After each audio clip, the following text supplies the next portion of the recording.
This is Melinda Barlow, CCT, Certified Zentangle Teacher. I was cleaning out my studio and I ran across a couple of prints that I have done on some Zentangle.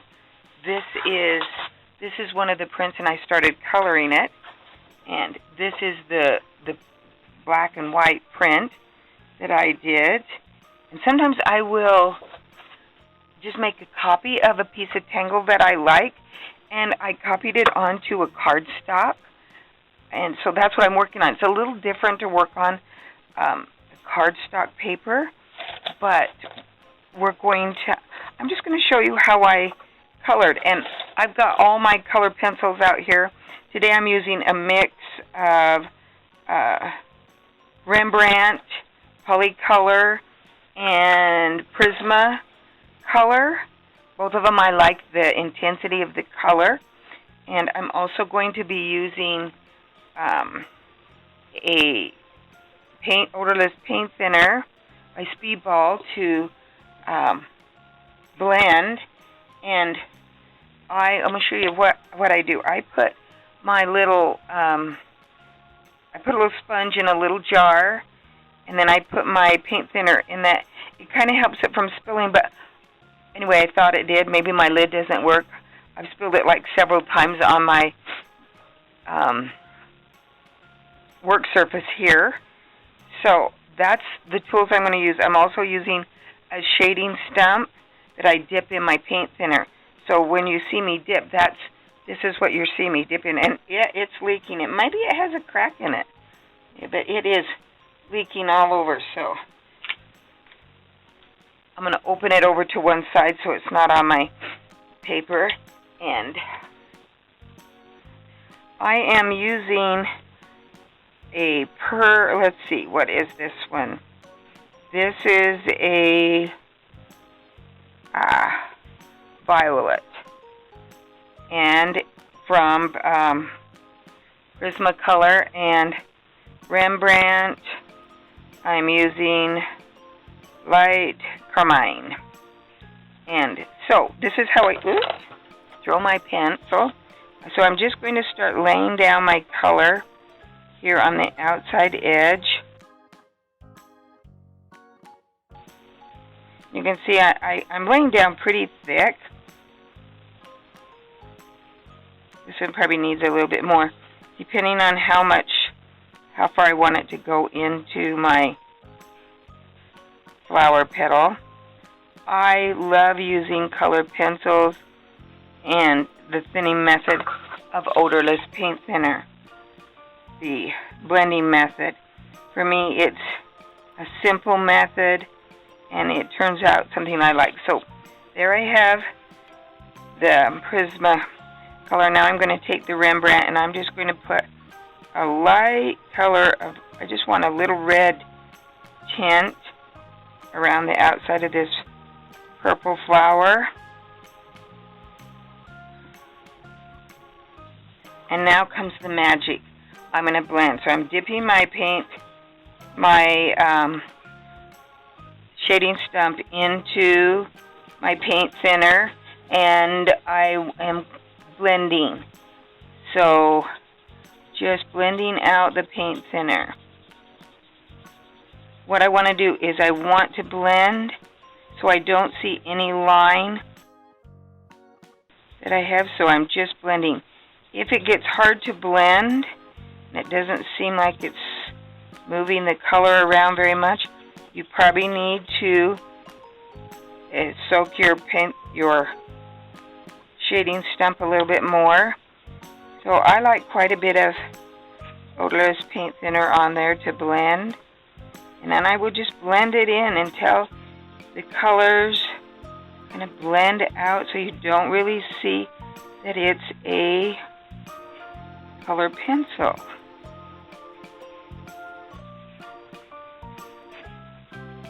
And I'll go all around. You can see I'm dipping in several times to get, you can see that blend right out.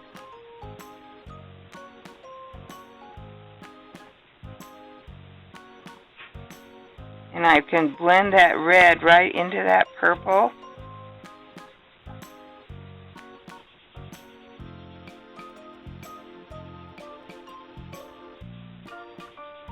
just really want a hint of that red on the edge. And there's my first layer of that flower. Okay, my husband came into the studio and wanted to talk to me, so I had to stop. It was he said, "Do I bug you when you're filming?" And no, but I just needed to talk to him. So now I'm going to pick another color for my center, and that's always a hard choice. So, and I like to keep my pencils pretty sharp. So I'm going to pick up another, this is violet, and I'm going to sharpen it. And I use a little hand sharpener. You never want to put a colored pencil in an electric sharpener.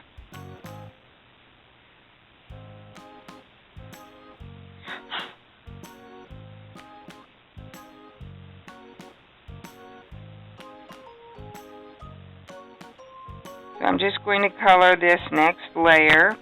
Oh, and this particular flower that I'm coloring, this is Dion.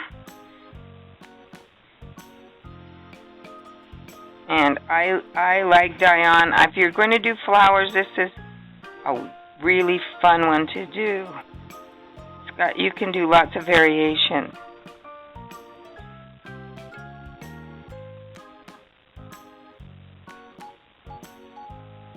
So I'm going to go all the way around on Dion. And now I'll get my shading stump. Oh, I left it stuck in my... left it just stuck in my paint thinner, and it soaked it all the way up the tip. It should be enough to blend this. And I always want to leave a little white, just like when I shade a Zentangle. I like to leave a little, you want that little white space. If everything is colored in solid, it just doesn't give it that effect that, for me, that I like. So I'm going to leave a little light. You can see I left a little light around here. I'm doing the same on this one. I want that little kind of a sparkle that happens. That tool had a lot.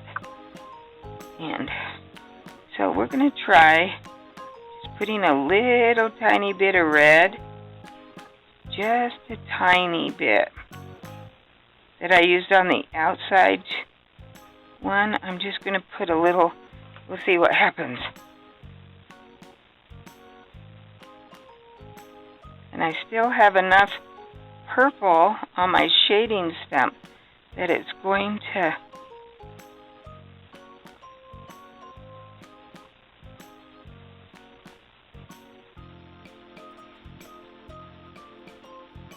not much color there. I'm just going to blend and blend until you don't really see, like I've laid down a pencil line, or that color pencil line.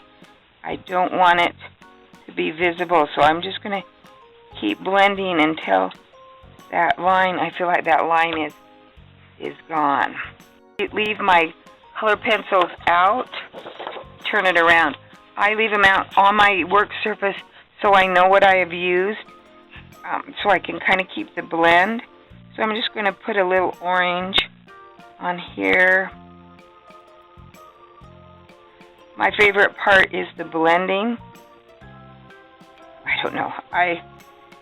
There's a lot of favorite parts, but if you buy coloring books, those, you can make your own and color them. You don't need to, well, you can still buy them, but these are great to make your own.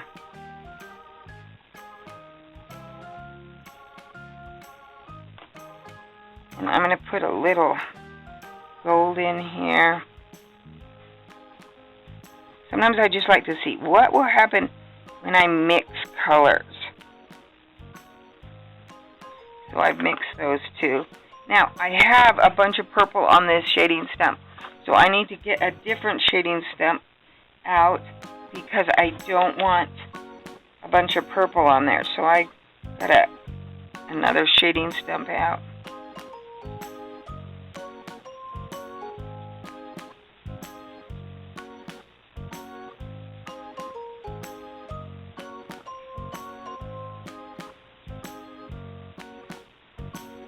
You can see how I'm gonna really need to let that soak in there. I liked how that one I left in there kind of blended.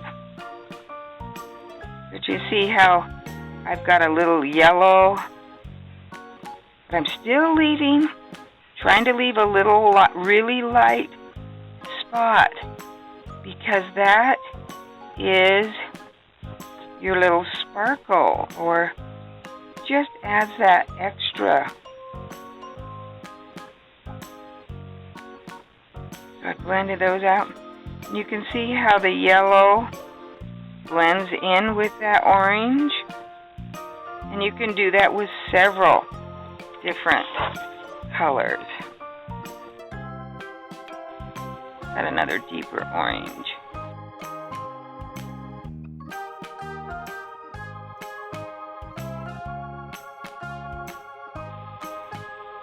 Let's put a little red with this one.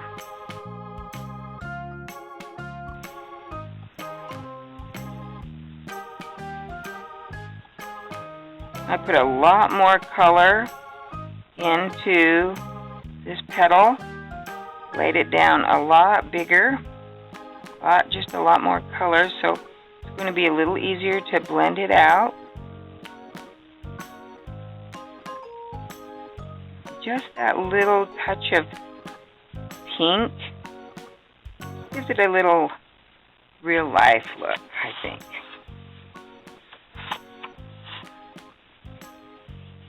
Just a little different than coloring with markers. I'm not a marker fan. I really do like the color pencil because I can blend it out. And you need another little purple.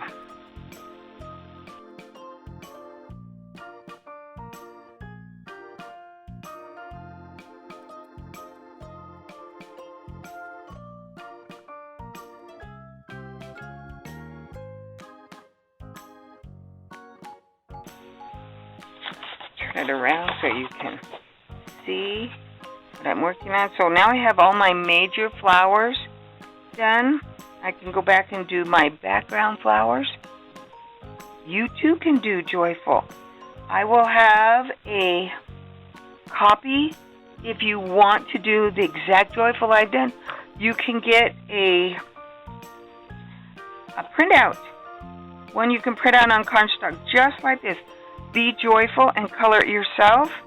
So if you want to try the coloring without having to do all the artwork, you can get one on my store at inkadoodles.com. Okay, I'm adding color to my 1, 2, 3s, these little, and I'm using those as my leaves. So you can see I'm adding just a little green into that 2 spot.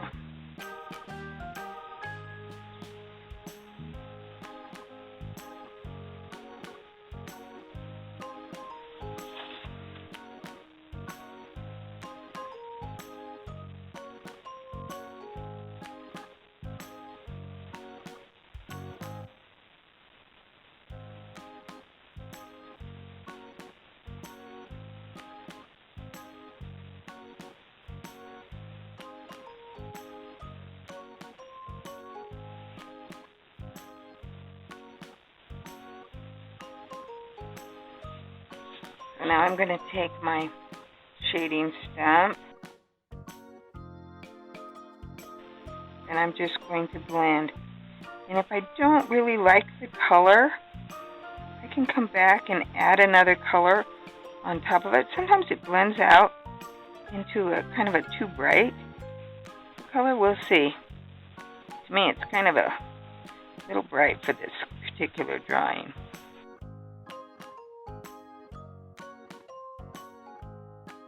And if you noticed, I put a little bit of green in right at the base of these, because I wanted to give them just, I don't know, I just felt like I wanted a little green there. And that just gives them another look. So I'm going to go ahead and blend out all of these.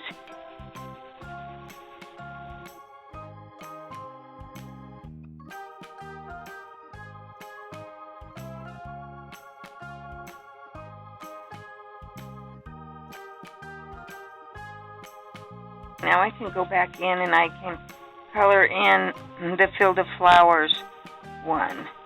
So this looks like we could use a little purple right in this area. So with Fill the Flowers, I usually just put a little tiny bit around the outside edge and then blend it into the center.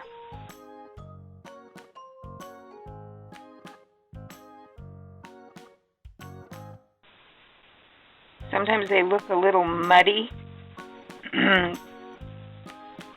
but as that odorless paint thinner dries, that muddiness will kind of leave and they will brighten up.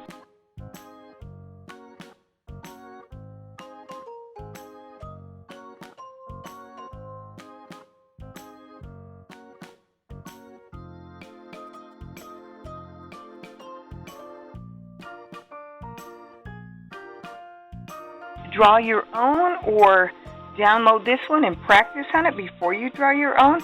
You can always come back in and add a few more to this one if you want. I hope you enjoyed this tutorial. Thanks for watching and have a wonderful day.